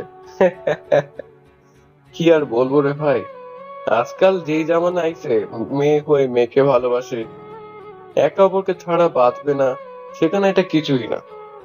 হয়েছে, এখন চলেন যাওয়া যাক। রাসেল ও আকাশ চলতে থাকে গাড়ি নিয়ে। অনেকটা সময় ঘুরে বাসায় চলে আসে। আজকের দিনটা অনেক এনজয় করেছে, যেটা ভোলার মতো না। রাসেল বাসায় ফিরেই ওয়াশরুম থেকে ফ্রেশ হয়ে বিছানায় গাটা এলিয়ে দেয়। যেই না চোখটা বন্ধ করতে যাবে, ঠিক তখন এর ফোনে আন্নার নাম্বার থেকে কল আসে। দেখ, মাত্র একটা ঘুম দিব ভাবতেছি, আর শালার ফোন। তোরে যে কি করবো, কল আসার আর সময় পেল না। রাসেল অনেকটাই রাগ নিয়ে মোবাইলটা হাতে নিয়ে কলটা রিসিভ করে আর বলতে শুরু করে, হ্যালো, কে বলছেন? আর কি সুখ পেলেন আমার এই সুন্দর সবে মাত্র আসা ঘুমটা নষ্ট করে? অনেক কিছুই পেয়েছি, যেটা বলে বোঝাতে পারবো না। রাসেল একটু অবাক হয়ে যায় নিধির কণ্ঠ শুনে, আর মনে মনে অনেকটা খুশিও হয়। রাসেল ভাবে নিধির সাথে কথা বলবে, কিন্তু পারে না, যদি আবার মায়ায় জড়িয়ে যায়। আরে ডাক্তার ম্যাডাম যে, কেমন আছো? এতদিন পরে আমার কথা মনে পড়লো বুঝি? আল্লাহর রহমতে ভালোই আছি। কি বললে? এতদিন পরে তোমার কথা মনে পড়লো? আর এই দিনের 24 ঘন্টার 22 ঘন্টাই তোমার কথা না ভাবলে আমার দিনটাই ভালো কাটে না। তোমার সাথে যোগাযোগ করার আমার কোনো ওয়ে নেই। অনেক কষ্টে লুকিয়ে আহানার থেকে নাম্বার নিয়েছি, তবে তোমার খবর আমি রোজ আহানার থেকে নিতাম। রাসেল নিধির এমন মন কাড়া কথা শুনে কি বলবে ভেবে পায় না। একটা মেয়ে এতটা ভালো কিভাবে বাঁচতে পারে? দেখো নিধি, আমি আগেও বলেছি আর এখনো বলছি, আমার মনে প্রেম ভালোবাসা বলতে কোনো জিনিস নেই। তুমি সুন্দর ও লক্ষ্মী একটা মেয়ে, দেখবে আমার থেকেও ভালো বর পাবে। চাই না আমার ভালো বর। তুমি ল্যাংড়া কানা হলেও আমি শুধু তোমাকেই চাই, এবং মৃত্যুর পরেও তোমাকেই চেয়ে যাব। আর আমি বিশ্বাস করি আমার পবিত্র ভালোবাসা আল্লাহ কখনো মিথ্যে করবে না। দেখো, বোঝার চেষ্টা করো, আমি আর এই প্রেম নামক মিথ্যে মায়ায় জড়িয়ে নিজের জীবনটাকে নষ্ট করতে চাই না। তোমার সাথে কোন মেয়ে কি করেছে সেটা আমি জানি না, আর জানতেও চাই না। আমি শুধু জানি আমি তোমাকেই ভালোবাসি, আর এই দেহে আর এই দেহে প্রাণ পাখিটা থাকা পর্যন্ত ভালোবেসেই যাব। দেখো, আমি একটা এতিম ছেলে, আমার পরিবার নেই। আর একটা এতিম ছেলের সাথে তোমার পরিবার কখনো বিয়ে দিবে না, বা তুমিও সুখী হতে পারবে না। শোনো, অন্য 10টা পরিবারের মতো আমার পরিবারের লোকজন না। আর রইল সুখের কথা, আমি তোমার কাছে যে সুখ পাবো সেটা পৃথিবীর কোথাও পাবো না। আমি তোমার জন্য হাসতে হাসতে জীবনটাও দিয়ে দিতে পারি। রাসেল পরে যায় মহা যাবে না। দেখলেনি তো কত ভাবে বুঝালো, কিন্তু বুঝতেই যাচ্ছে না। রাসেল কি করবে ভেবে পায় না। অবশেষে আর কিছু কথা বলে কল কেটে দিয়ে ফোন কেটে দেয়। এদিকে আমি জানি না কোনো শাকচুন্নি তোমার মনের মধ্যে ভালোবাসাটা ভেঙে টুকরো টুকরো করে দিয়েছে। তবে যতই কষ্ট হোক না কেন, আমি আমার প্রেম নামক সুপার গ্লু দিয়ে তোমার ভাঙা মনকে জোড়া লাগাবই। তুমি শুধুই আমার। আই লাভ ইউ কলিজা, আই রিয়েলি লাভ ইউ সোনা পাখি। আহানা, রাসেলকে কল দে তো, একটু কথা বলি। ওর সাথে কথা না বললে আমার ভালো লাগে না। আম্মু, ভাইয়া মনে হয় এখন ঘুমাচ্ছে, তাই রাতে কথা বলিও নি। ভাইয়া পরিশ্রম করে, বুঝতেই তো পারো। হ্যাঁ, ঠিক আছে। এইদিকে রাসেল গভীর ঘুমে আচ্ছন্ন। চারিদিকে কি হচ্ছে কিছুই জানে না রাসেল। রাতে ঘুম ভাঙতে উঠে ফ্রেশ হয়ে সে রাতের খাবার সেরে নেয়। স্যার, কালকে তো আমার এখানে যেতে হবে। ওইখানে নাকি ট্রেনিং হবে আমাদের। ও, সমস্যা নেই, আমি তো আছি নাকি, সবকিছু ঠিক করে নিব। স্যার, আপনি থাকতে আমার কোনো চিন্তা নেই। আপনি যেখানে সেখানে চিন্তা করি বা কি হবে। এখন গিয়ে তাহলে ঘুমিয়ে পড়েন। শুভরাত্রি স্যার। শুভরাত্রি। আর সকালে একটু তাড়াতাড়ি উঠিয়েন, কেমন? আকাশ চলে যায় রাসেলের কথার হ্যাঁ সূচক জবাব দিয়ে। এদিকে রাসেল বিছানায় শুয়ে মায়ের নাম্বার একটা কল দেয়। কল দিতে দেরি, রিসিভ হতে দেরি না। আসসালামু আলাইকুম আম্মু, কেমন আছো? ওয়ালাইকুম আসসালাম। আমি কি করে ভালো থাকি তোরে ছাড়া, বল। তুই কেমন আছিস? আম্মু, তোমাদের রেখে যে আমিও একটু ভালো নেই। একদম চিন্তা করবি না, কেমন? আর নিয়ম মতো খাবার খাবি, বলে দিলাম। আম্মু, আর তোমরাও তোমাদের যত্ন নেও, কেমন? এভাবে বাড়ির সবার সাথে অনেক সময় করা কথা বলে ফোন কেটে দিয়ে ঘুম পরীকে জড়িয়ে ধরে ঘুমের রাজ্যে হারে যায়। সকালে ফজরের আজানের শব্দে রাসেলের ঘুম ভেঙে যায়। রাসেল নামাজ পড়ে সে নাস্তা করে বসে থাকে আকাশের জন্য। একটু পরে আকাশ চলে আসে। শুভ সকাল স্যার, কেমন আছেন? শুভ সকাল। আমি ভালো আছি, তুমি কেমন আছো? হ্যাঁ স্যার, আমি অনেকটাই ভালো আছি। তা স্যার, আমরা বরং চলে যাই সেখানে। চলো, আমি তো আপনার জন্য রেডি হয়ে বসে আছি। আপনি তো আসতে লেট করে ফেলেছেন। হ্যাঁ স্যার, আসলে আজকে ঘুমটা একটু দেরিতে ভেঙেছে, তাই এই অবস্থা আর কি। ওরা দুজন কথা বলে বেরিয়ে পড়ে সেই জায়গার উদ্দেশ্যে। কিছু সময় পরে চলেও আসে। সব ফর্মালিটিস পূরণ করে সেখান থেকে চলে আসে বিকেলের দিকে। রাসেল রুমে এসে সোজা শুয়ে পড়ে, কেননা আজকে সারাদিন অনেকটাই খাটাখাটনি করার কারণে একটু বেশিই ক্লান্ত। এর মাঝে নিধি কল আসে। রাসেল ফোনের স্ক্রিনের দিকে তাকিয়ে বলে, এই রে, নিধি ম্যাডাম তো কল দিচ্ছে। এখন আমি কি করি? শুধু ভালোবাসি ভালোবাসি করেই তো আমার কানের 12টা বাজিয়ে দিবে না, মনে কষ্ট পাবে। তার চেয়ে বরং কলটা রিসিভ করে দেখি কি বলে। কি বলেন আপনারা? হ্যালো ডাক্তার ম্যাডাম, বলেন কি জন্য কল দিলেন?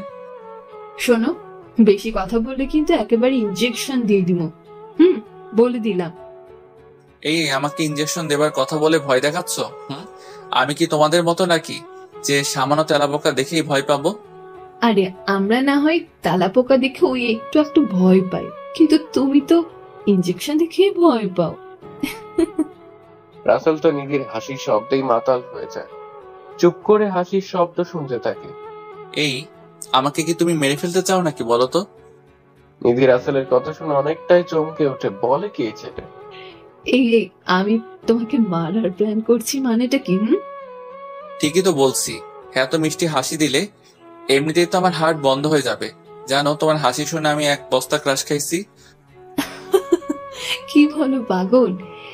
একটা আমার বুঝি লজ্জা পায় না? ওলে বাবা লে, কন্যা আবার দেখি সেই লেভেল লজ্জা পায়। থাক, আর লজ্জা পেতে হবে না। আচ্ছা, তুমি আসবে কবে? তোমাকে না দেখে আমার এই মনটা যে ব্যাকুল হয়ে আছে, সব সময় শুধু তোমার ভাবনায় মগ্ন থাকে। তোমার মনকে ফ্রিজে তুলে রাখো, তাহলে বরফ জমে ঠান্ডা হয়ে থাকবে আর কিছুই ভাববে না। আরে কি বলো, তোমার মনটা যে আমার কাছে সারাক্ষণ আগলে রাখি, আর যদি ফ্রিজে রাখি তাহলে তো ঠান্ডা লাগবে, তাই না? কই, আমার মনটা তো আমার কাছেই আছে। তাহলে তোমার কাজে কি করে গেল শুনি? তুমি বুঝবে না। আর কবে আসবে বলো না গো, আমি যে আর তোমাকে না দেখে থাকতে পারছি না। 2 মাস ধরে আসবো আমি, 2 মাস পরে আসবো আমি। এখনো ট্রেনিং শেষ হয়নি তো। আর শোনো, আমি কিছুদিন কথা বলতে পারবো না দেখে ভেবো না তোমাকে ভুলে গেছি। আসলে আমার ফাইনাল এক্সাম তো, তাই। ও আচ্ছা, ভালো করে পড়ে মন দিয়ে পরীক্ষা দিও কেমন? তুমি আমার সাথে আছো তো, তাহলে পরীক্ষা ভালো না হয়ে কি আর পারে বলো? ওই স্যার বলতে হবে না। আচ্ছা এখন ভাই, আমি একটু ঘুমাই, ভালো লাগছে না। এভাবে দিন পেরিয়ে যেতে থাকে আর একটা মাস শেষ হলেই রাসেল চলে আসবে। রাসেলের কাছে যেন একটা মাস একটা বছরের মতন মনে হচ্ছে। রাসেল আহানাকে কল দেয়। কি রে পেতনি, কি খবর, কেমন আছিস? ভাইয়া ভালো হচ্ছে না কিন্তু। তুই দূরে গিয়েও আমাকে পেতনি বলিস? তোকে যদি এখন সামনে পাইতাম তাহলে তোর খবর করে ফেলতাম। তোকে রাগাতে যে আমার অনেক বেশি ভালো লাগে, তাই খুঁটিয়ে খুঁটিয়ে তোর সাথে ঝগড়া করি। ভাইয়া আমি বুঝি। ভাইয়া তোকে ছাড়া ভালো লাগে না, চলে আয় তাড়াতাড়ি। আসবো তো। আমি সামনের মাসে বাড়িতে, তখন আমার ট্রেনিং শেষ হয়ে যাবে। এখানে যে আমারও থাকতে ভালো লাগে না। আচ্ছা ভাইয়া তুই থাক, আমি গিয়ে একটু আম্মুর সাথে কাজে সাহায্য করি। বাবা, তুই আবার কাজের মানুষ কবে থেকে হলি শুনি? এ তো দেখছি ভূতের মুখে রাম নাম বলার মতোই। ভাইয়া তুইও না, কি যে বলিস না বুঝতে পারি না। আমি কি কাজ করি না বল? এই যে আমি তোর সাথে ঝগড়া করি, এটা কি কাজ না বল? হইসা আর ন্যাকা গান্না কানতে হবে না, তুই বরং গিয়ে আম্মুর সাথে কাজ কর। রাসেল বলেই ফোনটা কেটে দেয়। এদিকে আহানা গিয়ে ওর আম্মুর সাথে একটু কাজে সাহায্য করে। রাতের খাবার খেয়ে শুয়ে পড়ে। এদিকে নিধির চোখে ঘুম নেই। চোখটা বন্ধ করলে রাসেলের মুখটা ভেসে ওঠে। কি জ্বালা রে ভাই, এই ছেলে দেখি সব সময় আমার সাথেই থাকে, ঘুমোতেও দেয় না। আর খুব বলে ভালোবাসি না। ঠিকই আমাকে ভালোবাসে, কিন্তু বলে না। কোন ফাজিল মাইয়া যে আমার কলিজার মনটা নষ্ট করেছে বুঝি না। যদি ওরে পাইতাম একেবারে মাথার সবগুলো চুল ছিঁড়ে দিতাম। না, এটা তো ঠিক না, কারণ ও এমনটা না করলে আমি তো আমার কলিজার দেখা পেতাম না। এসব ভাবতে ভাবতে কখন যে ঘুমিয়ে যায় বুঝতেই পারে না। সকালে রাসেল ঘুম থেকে উঠে ফ্রেশ হয়ে জানালার ধারে বসে চায়ের কাপে চুমুক দিচ্ছে আর বাইরের প্রকৃতি উপভোগ করছে। কেননা এখনো সূর্যি মামা তার বাড়ি থেকে বাইরে বের হয়নি, যার কারণে একটু একটু কুয়াশার চাদরেই ঢেকে আছে সবকিছু। রাসেল এক মনে তাকিয়ে আছে বাইরের রাস্তার পাশে দাঁড়িয়ে থাকা একটা স্ট্যাচুর দিকে। স্ট্যাচুটা দেখতে খুবই সুন্দর, যতই দেখছে ততই মুগ্ধ হচ্ছে। স্ট্যাচুটা ছিল একটা কাপলদের। রাসেল হঠাৎ অতীতের কথা মনে পড়ে। চলেন আমরা একটু রাসেলের সাথে অতীতের সাগরে ডুব দিয়ে মুক্ত খুঁজতে যাই। রাসেল দেখেছো ওই স্ট্যাচুটা কত সুন্দর?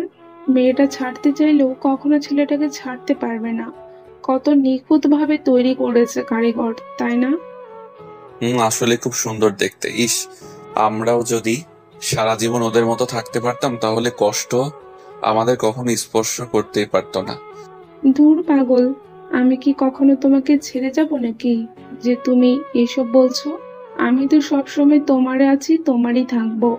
এটা নিয়ে একদম চিন্তা করবে না। চিন্তা তো আমি একদম করি না, তবে মাঝে মাঝে ভয় হয় তোমাকে হারানোর।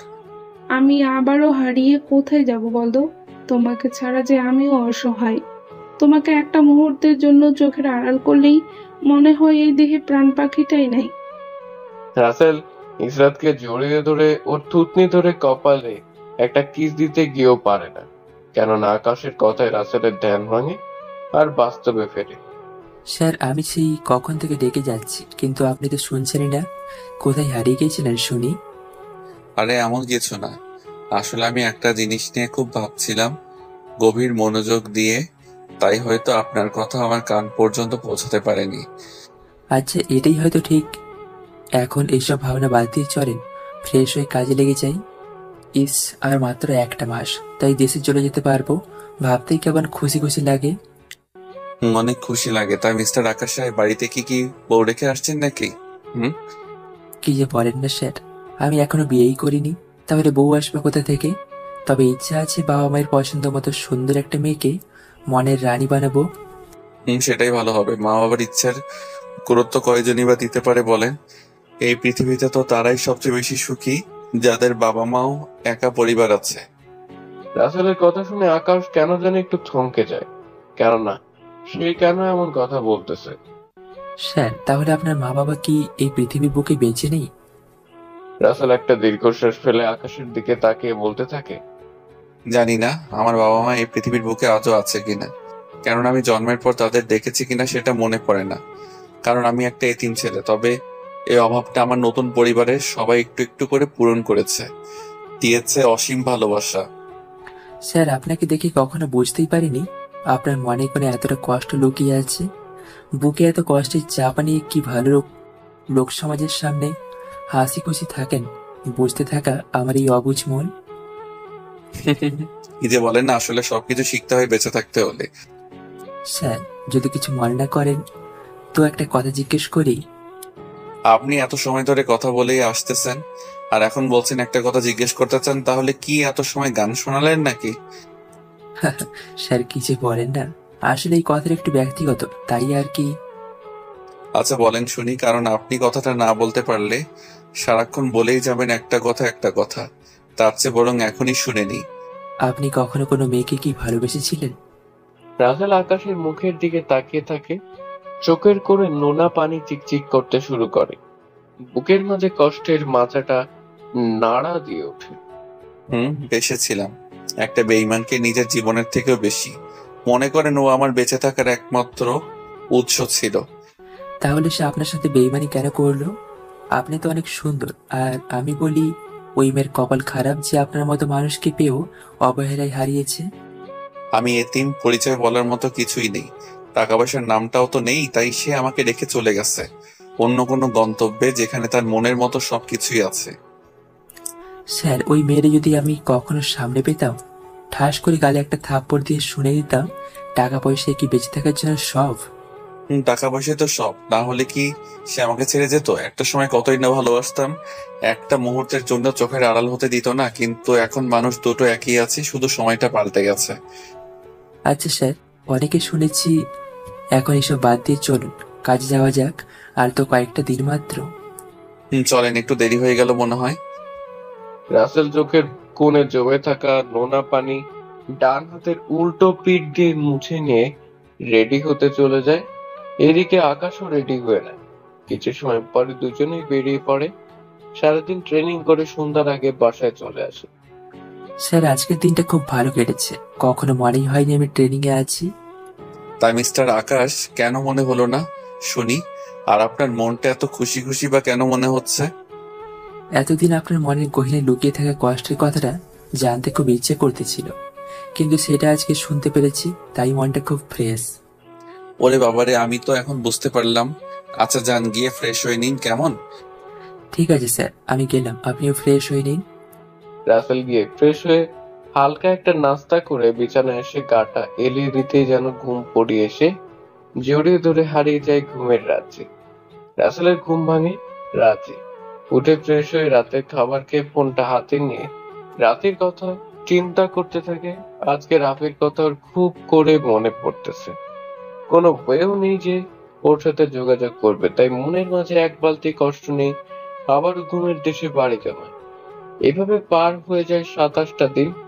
আর মাত্র কয়েকটা দিন, তারপরে চলে যাবে সে চিরচেনা নিজের জন্মভূমি বাংলাদেশে। ভাবতেই কেমন জানি খুশি খুশি লাগে। এমন সময় আকাশ চলে আসে আর বলে, স্যার, আমরা তো চলেই যাব। এখন পরিবারের সবার জন্য এখান থেকে কিছু জিনিস নিয়ে গেলে সবাই অনেক খুশি হবে। আমি তো এমনটা ভেবে দেখিনি। আপনি এসে সত্যি কথাটাই বলে মনে করাই দিচ্ছেন। হ্যাঁ স্যার, আমি সবসময় সঠিক কথাই মনে করিয়ে দিই, দেখলেন তো নাকি? দেখলাম। এটা একটা আপনার বিশেষ গুণ বলা যায়। তা কখন যেতে চাচ্ছেন শপিং করতে? আজকে তো কোনো কাজ নেই, তাই আজকে গেলেই কিন্তু ভালো হতো, পরে আবার কি হবে কে জানে। সেটাও তো কথা। আচ্ছা তাহলে আমরা বরং বিকেলের দিকে যাবনি কেমন? আচ্ছা স্যার, ঠিক আছে, আপনি যেটা বলবেন সেটা উল্টানোর সাহস কি আর আমার আছে বলেন? আরে কি যে বলেন না, আচ্ছা এখন গিয়ে নাস্তা করেন, আমি করে নিয়েছি। আচ্ছা স্যার, আমি তাহলে যাই। আকাশ কথাটা বলে স্থান ত্যাগ করে, তার থাকার জায়গায় চলে যায়। এদিকে রাসেল বসে বসে ভাবে কার জন্য কি নেবে, কি নেবে, কি নেবে ভাবতেই তাকে কিন্তু তার মাথায় আসে না আসলে কি নিলে সবাই খুশি হবে। এভাবে সময় গড়িয়ে গড়িয়ে বিকেল হয়ে আসে। আকাশ রেডি হয়ে রাসেলের কাছে আসে। স্যার, আমি তো রেডি হয়ে এসে পড়লাম, কিন্তু আপনি তো এখনো রেডি হননি। আরে আর বলিও না, আমি দুপুরে ঘুমিয়েছিলাম, তাই উঠতে একটু লেট হয়ে গেছে। তুমি সোফায় গিয়ে বসে একটু অপেক্ষা করো, আমি এই রেডি হয়ে এলাম। আচ্ছা স্যার, ভাবির মতো আবার মেকআপ করে সময় নষ্ট করিয়েন না। আকাশ কথাটা বলে হাসতে হাসতে চলে যায় সোফায়। রাসেলেরও হাসি পায় আকাশের কথা শুনে। রাসেল রেডি হয়ে আকাশের কাছে আসে। এই যে মিস্টার আকাশ সাহেব, চলে যাওয়া যাক। আপনি তো গভীর মনোযোগ দিয়ে ভাবির কথা ভাবতেছেন মনে হয়। ভাবি নাই, তাহলে ভাবির কথা ভাববো আর কেমনে বলেন। আচ্ছা চলেন। রাসেল আর আকাশ কথা বলতে বলতে চলে আসে শপিং মলে। শপিং মলের ভিতরে গিয়ে এটা ওটা দেখতে থাকে। রাসেল কি নেবে ভেবে উঠতে পারে না। এইদিকে আকাশের কেনাকাটা কিন্তু শেষ। স্যার, আপনি কখন কিনবেন? সেই কখন থেকে শুধু দেখেই যাচ্ছেন, কিছুই তো কিনছেন না। কি নিলে সবাই খুশি হবে সেটাই আমি ভেবে পাচ্ছি না তো। তাহলে কি কিনবো বলেন? আরে আপনার মনের মতো কিছু কিনে নিন, তাহলে সবাই পছন্দ করবে। রাসেল আকাশের কথা শুনে দেখে প্রথমে ওর আম্মুর জন্য একটা জায়নামাজ ও তসবি কেনে, পরে শাড়ি, বাবার জন্য কোট প্যান্ট ও পেতনি, বোনের জন্য একটা ভালো মানের জামা ও কিছু জুয়েলারি কিনে নেয়। সবার আগে উন্নত মানের মেকআপ।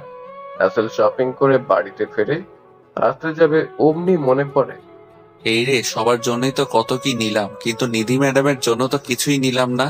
না, ওর জন্য কিছু নিলে অনেক খুশি হবে।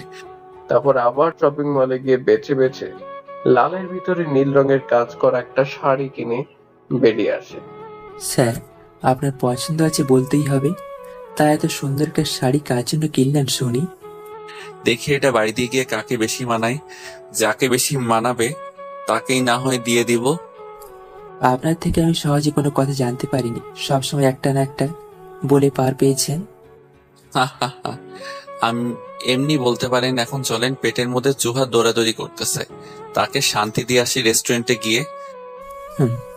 হ্যাঁ স্যার, অনেক ক্ষুধা লেগেছে। আপনি এখন সঠিক সময় সঠিক কথা মনে করেছেন। সব সময় কি আর আপনার সঠিক কথা শোনার জন্য থাকা যায় বলেন? এত শপিং কেউ করে নাকি? সময় বেশি লাগবে না। আপনি আর বলছেন আমি সময় বেশি নষ্ট করেছি? না, নিজেকে তো আর নিজে বলতে পারি না, তাই সব বাদ দিয়ে চলে যাওয়া যাক রেস্টুরেন্টে। রাসেল আকাশ একটা রেস্টুরেন্টে ঢুকে পছন্দের খাবার অর্ডার করে খেয়ে বিল মিটিয়ে সোজা বাসায় চলে আসে। সারাদিন অনেকটাই ক্লান্ত থাকার কারণে বিছানায় গায়ে দিয়ে দিতেই ঘুমের রাজ্যে হারিয়ে যায়। ঘুম ভাঙে রাতে। বিছানা থেকে উঠে ফ্রেশ হয়ে রাতের খাবার খেয়ে নিয়ে রুমে এসে বাড়িতে কল দেয়। সঙ্গে সঙ্গে আহানা কল রিসিভ করে। হ্যালো ভাইয়া, কেমন আছিস? আলহামদুলিল্লাহ, আমি অনেকটাই ভালো আছি। তা তোরা সবাই কেমন আছিস?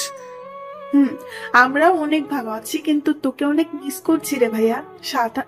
সারাক্ষণ একা একা লাগে, মন চায় তোর কাছে ছুটতে আসি। ছুটে আসতে হবে না, আমি নিজের কয়েকদিন পরে তোর কাছে চলে আসতেছি, বুঝতে পারলি? তোরা এত সুন্দর গুছিয়ে বাংলা কথা যদি না বুঝতে পারি, তাহলে কি আর হিন্দি বুঝতে পারবো বল? সেটাও ঠিক। তা বাবা মা কোথায় রে পেতনি? আম্মু নামাজ পড়তেছে আর আব্বু মসজিদে গিয়েছে নামাজ পড়তে। সবাই যখন নামাজ পড়তে গেছে তখন তুই কেন নামাজ না পড়ে ঢং ঢং করে নেচে বেড়াচ্ছিস শুনি? এমনি ভালো লাগছে না তো, তার জন্য এভাবে আছি। শোন, নামাজের কাছে কিন্তু কোনো অজুহাত চলে না, সো বি কেয়ারফুল। ভাইয়া, আমি কাল থেকেই 5 ওয়াক্ত নামাজ পড়বো, ঠিক আছে? এখন নামাজ পড়ে আল্লাহর কাছে থেকে তওবা করে ক্ষমা চেয়ে নিস, এত বছর জানা অজানায় গুনাহ করার জন্য। আর শোন, রোজা কিন্তু থাকিস, কেমন? এভাবে আরো অনেক কথা বলে রাসেল কলটা কেটে দেয়। এদিকে রাফি রাসেলের ছবিটা হাতে নিয়ে বারবার দেখছে আর কান্না করতেছে। রাফিরও যে একটু ভালো লাগতেছে না রাসেলের চাঁদ মুখটা না দেখতে পেয়ে। রাসেল, তুই কোথায় চলে গেলি আমাকে এভাবে একা ফেলে? তোকে যে বদ্ধ দেখতে ইচ্ছে করে, তোর কথা সারাক্ষণ মনে পড়ে, কোনো জায়গা বাকি রাখিনি তোকে খোঁজার, কিন্তু দিন শেষে ফিরেছি খালি হাতে। ফিরে আয় না দোস্ত আমার কাছে। তোর কি আমার কথা মনে পড়ে না? বল। যেখানে থাকিস ভালো থাকিস। এইদিকে রাসেল ঘুমিয়ে যায়। সকালে ঘুম থেকে উঠে ফ্রেশ হয়ে নামাজ পড়ে এসে নাস্তা করে নেয়। সকালের সুন্দর মিষ্টি রৌদ্রের মিষ্টি আলোটা উপভোগ করতেছে জানালার পাশে বসে। তখনই নিধির কল আসে রাসেলের ফোনে। রাসেল নিধির কল দেখে তাড়াতাড়ি রিসিভ করে, কেননা নিধি আজকে কয়েকদিন পরে ফোন করেছে। আসসালামু আলাইকুম, কেমন আছো পরিজা? ওয়ালাইকুম আসসালাম। আল্লাহর রহমতের মা বাবার দোয়ায় অনেক অনেক ভালো আছি। তা ম্যাডাম, তুমি কেমন আছো? এই তো, তুমি যেমনটা রেখেছিলে সেদিন কথা বলার সময়, ঠিক তেমনই আছি। কি ব্যাপার ম্যাডাম, খোঁজ না নেওয়া মেয়েটা যে আজকে এই ছেলেটার খোঁজ নিতে আসলো, তাও আবার অনেক দিন পরে? আমি না হয় কোনো এক কারণে তোমার খোঁজ নিতে পারিনি। কই, তুমি তো একটা মুহূর্তের জন্য আমার খোঁজ নাওনি। নিতে চেয়েছিলাম কিন্তু পারিনি নিতে, তোমার জন্য। হ্যাঁ, শুধু তোমার জন্য। এই আমি আবার কি করলাম যে তুমি আমার জন্যই আমার খোঁজ নিতে পারোনি শুনি? কারণ তুমি আমাকে এতদিন 3G স্পিডই মনে করেছো, তাই তোমার মনের চাওয়া আমার কাছে পৌঁছায় নাই। কিন্তু আজকে 5G স্পিড চেয়েছো দেখেই আমার কাছে পৌঁছে গেছে, বুঝলে? রাসেলের কথা শুনে নিধি তো হাসতে হাসতে শেষ। কি বলে রাসেল এইসব? কিভাবে বললে? আমি তো তোমার কথা শুনে গুলিয়ে গিয়েছিলাম, না জানি কি বলবে। আয়, এত সুন্দর হাসিটার কারণে যে আমার বুকের বাম পাশটাই চিনচিন করে ওঠে, সেটা কি বোঝো না? আমি হলাম তোমার মনের ডাক্তার, সুতরাং এইটুকু বোঝার ক্ষমতা আল্লাহ আমাকে দিয়েছে, বুঝলে জানেমান? বুঝলাম। তাই তো ধীরে ধীরে আমাকে তোমার প্রেমে ঘায়েল করতেছো। আমি তো চাই না এটা, কারণ কষ্ট রাখার ইঞ্চি পরিমাণ জায়গা আমার বুকে নেই। আমি আমার পবিত্র ভালোবাসা দিয়ে তোমার মনের কোণে জমে থাকা সব কষ্ট দূর করে দেব। তুমি শুধু একবার আমার হাতটা ধরে দেখো। তোমার হাত কি আমার কাছে আসবে নাকি যে আমি ধরে দেখবো? বলো, কি যে বলো বুঝি না। আরে কপাল আমার, আমি সিরিয়াস কথা বলছি আর তুমি মজা নিচ্ছ। আমি তো সত্যি বললাম। তোমার হাত কি আর এখন লন্ডন আসবে নাকি যে আমি ধরবো? আরে গাধা, আমি কি সেটা বলেছি নাকি? তুমি আমাকে তোমায় ভালোবাসার একটা সুযোগ দিয়ে দেখো। আমার সবটুকু ভালোবাসা দিয়ে তোমাকে একদম বাম পাশটাই আগলে রাখবো, কখনো হারাতে দেব না। নতুন নতুন প্রেমে পড়লে সবাই এরকম মিষ্টি কথা অনেক বলে, কিন্তু যখন বয়ফ্রেন্ড পুরাতন হয়ে যায় তখন প্রেমিকার কাছে সেই বয়ফ্রেন্ড হয়ে যায় নিম পাতার থেকেও বেশি তেতো। দেখো, আমি জীবনেও কাউকে ভালোবাসিনি, হয়তো আল্লাহ তোমাকে আমার ভাগ্যে লিখে রেখেছে বলেই তোমাকে দেখে এই দিলে ঘুমটি বেজেছে। এখন হয়তো তোমার দিলটা স্টিলের আবরণে মোড়ানো, তাই ঘন্টি বেজেছে, কিন্তু যখন স্টিলের আবরণের খোলস মুক্ত হয়ে কাঠ বেরিয়ে আসবে তখন আর ঘন্টি বাজবে না। তখন বলবে, मैं तो मैं हूं, तुम अपना है कौन? না, হবে না, কারণ তোমার ভালোবাসা দিয়ে আমার মনের সেই স্টিলের আবরণকে ভালোভাবে হোল্ডিং করেছি, যেটা কখনো ছেড়ে যাবে না। দেখো নিধি, আমি আগেও বলেছি, এখনো বলছি, তুমি আমার থেকে ভালো কাউকে পাবে। কেন শুধু শুধু আমার সাথে নিজেকে জড়িয়ে তোমার জীবনটা নষ্ট করতে চাইছো বলো? আমি তোমার প্রেমেই নিজেকে বিলিয়ে দিতে চাই, তাতে আমার মরণ হলেও পিছু পা হব না। তুমি কি আমাকে ছাড়া থাকতে পারবে? বলো না। তুমি আমার কে যে আমি তোমাকে ছাড়া থাকতে পারবো না শুনি? মুখে তো ঠিকই বললে আমাকে ছাড়া থাকতে পারবে, কিন্তু বুকের বাম পাশটায় হাত দিয়ে দেখো কেমন ধক করছে।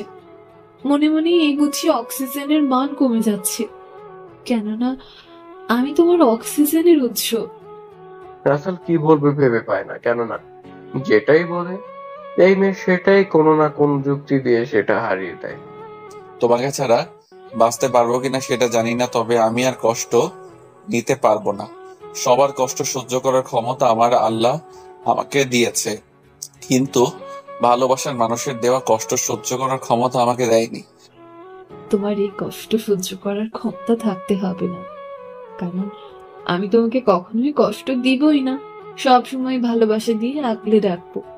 প্লিজ একটা বার সুযোগ দিয়ে দেখো, কখনো ছেড়ে যাব না। পারবো না আমি তোমাকে আমার এই জীবনে ঠাঁই দিয়ে কষ্টের সাগরে ডুবিয়ে মারতে। সবাই তো বলে নিজের কষ্ট ভাগ করে নিলে নাকি কষ্ট অনেকটাই হালকা মনে হয়। তুমি না হয় তোমার কিছু কষ্ট আমাকে দিয়ে আমার সম্পূর্ণ হাসি খুশি তুমি নিয়ে নাও। দেখো নিধি, তুমি এখন হয়তো বুঝতে পারছো না ভালোবাসার মোহে পড়ে, কিন্তু যখন মোহ কেটে যাবে তখন আর আমাকে তোমার ভালো লাগবে না। এই দেহে প্রাণ থাকতে তোমাকে কখনো ভুলবো না। আর তোমার বুকে জায়গা দিতে না পারো, আমাকে তোমার বাড়ির কাজের মেয়ে করে রেখো, তবু তোমার সেবা করার একটা সুযোগ অন্তত পাবো। নিধির এমন আবেগ জড়ানো কথা শুনে রাসেল কি জবাব দেবে খুঁজেই পায় না। একটা মেয়ে কতটা ভালোবাসলে নিজের বাড়ির কাজের লোক হতে চায় বলেন? কি বলেন আপনারা? নিধিকে রাসেল মেনে নিবে নাকি এড়িয়ে যাবে? নিধি, তুমি আমাকে হাসালে, কারণ আমার নিজের তো কোনো বাড়ি নেই, তাহলে কাজের মেয়ে হবে কিভাবে? আরে তোমার বুকের বাম পাশটা আমার জন্য একটা বাড়ি, বুঝলে? আর আমি ওই বাড়িটার কাজের মেয়ে হতে চাই। এমনিতেই করোনার সিজন, তাই সব সময় পরিষ্কার পরিচ্ছন্ন রাখতে হবে।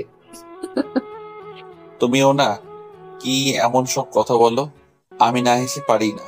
আপনারাই বলেন, এমন মেয়েকে কি জীবনসঙ্গী হিসেবে পেয়েও হারিয়ে ফেলা যায়, যেখানে সে নিজেই তার বাড়ির দায়িত্ব নিতে চায়? বাবা, সবকিছু নিজেই বলে এখন আমার নামে চালিয়ে দেওয়া হচ্ছে, তাই না?